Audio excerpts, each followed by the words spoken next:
Something about the smile lurking on Malfoy's face during the next week made Harry, Ron, and Hermione very nervous.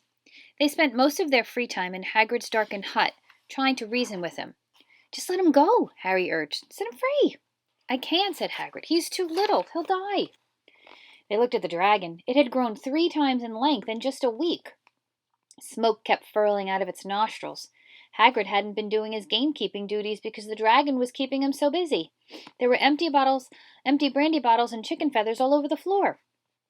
"I've decided to call him Norbert," said Hagrid, looking at the dragon with misty eyes. "He really knows me now. Watch. Norbert! Norbert! Where's Mummy?" "He's lost his marbles," Ron muttered in Harry's ear. "Hagrid," said Harry loudly, "give it 2 weeks, and Norbert's going to be as long as your house. Malfoy could go to Dumbledore at any moment." Hagrid bit his lip. I know I can't keep him forever, but I can't just dump him. I can't." Harry suddenly turned to Ron. "Charlie," he said. "You're losing it too," said Ron. "I'm Ron, remember?" "No, Charlie. Your brother Charlie in Romania, studying dragons. We could send Norbert to him. Charlie could take care of him and then put him back in the wild." "Brilliant," said Ron. "How about it, Hagrid?"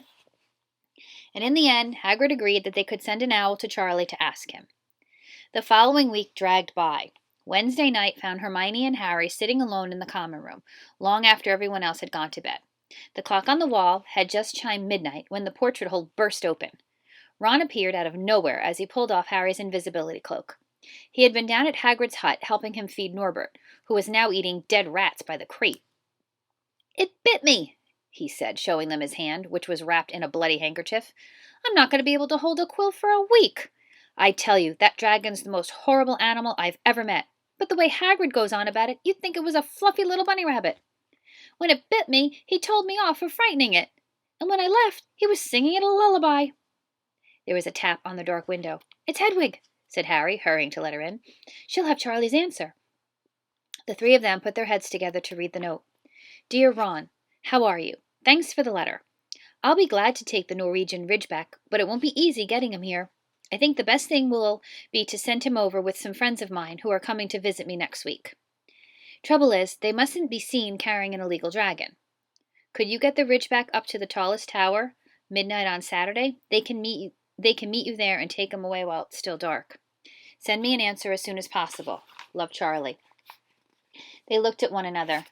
"We've got the invisibility cloak," said Harry. "It shouldn't be too difficult. I think the cloak's big enough to cover 2 of us and Norbert." It was a mark of how bad the last week had been that the other 2 agreed with him. Anything to get rid of Norbert and Malfoy. There was a hitch. By the next morning, Ron's bitten hand had swollen to twice its usual size. He didn't know whether it was safe to go to Madame Pomfrey. Would she recognize a dragon bite? But that afternoon, though, he had no choice. The cut had turned a nasty shade of green. It looked as if Norbert's fangs were poisonous. Harry and Hermione rushed up to the hospital wing at the end of the day to find Ron in a terrible state in bed. "It's not just my hand," he whispered, "although that feels like it's about to fall off. Malfoy told Madame Pomfrey he wanted to borrow one of my books so he could come and have a good laugh at me.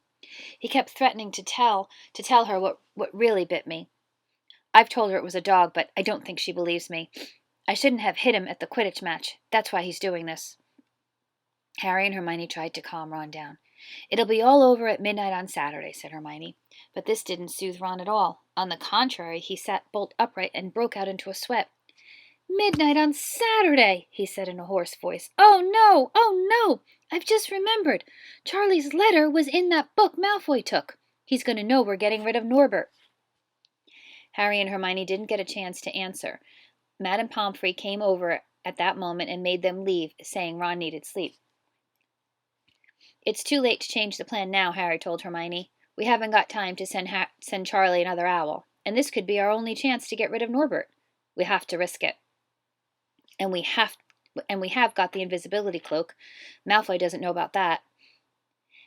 They found Fang, the border hound, sitting outside with a bandaged tail when they went to tell Hagrid, who opened a window to talk to them. "I won't let you in," he puffed. "Norbert's at a tricky stage. Nothing I can't handle." When they told him about Charlie's letter, his eyes filled with tears, although that might have been because Norbert had just bitten him on the leg. "Ah, it's all right. He only got my boot. Just playing," He's only a baby after all. The baby banged its tail on the wall, making the windows rattle. Harry and Hermione walked back to the castle, feeling Saturday couldn't come quickly enough. They would have felt sorry for Hagrid when the time came for him to say goodbye to Norbert if they hadn't been so worried about what they had to do. It was a very dark, cloudy night, and they were a bit late arriving at Hagrid's hut because they'd had to wait for Peeves to get out of their way in the entrance hall, where he'd been playing tennis against the wall. Hagrid had Norbert packed up and ready in a large crate. "He's got lots of rats and some brandy for the journey," said Hagrid in a muffled voice, "and I've packed his teddy bear just in case he gets lonely." From inside the crate came ripping noises that sounded to Harry as though the teddy bear was having his head torn off. "Bye-bye, Norbert," Hagrid sobbed, as Harry and Hermione covered the crate with the invisibility cloak and stepped underneath it themselves. "Mummy will never forget you."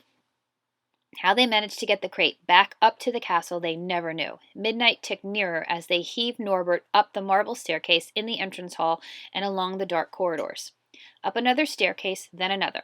Even one of Harry's shortcuts didn't make the work much easier. "Nearly there," Harry panted as they reached the corridor beneath the tallest tower. Then a sudden movement ahead of them made them almost drop the crate. Forgetting that they were already invisible, they shrank into the shadows, staring at the dark outlines of two people grappling with each other 10 feet away. A lamp flared. Professor McGonagall, in a tartan bathrobe and a hairnet, had Malfoy by the ear. "Detention!" she shouted, "and 20 points from Slytherin!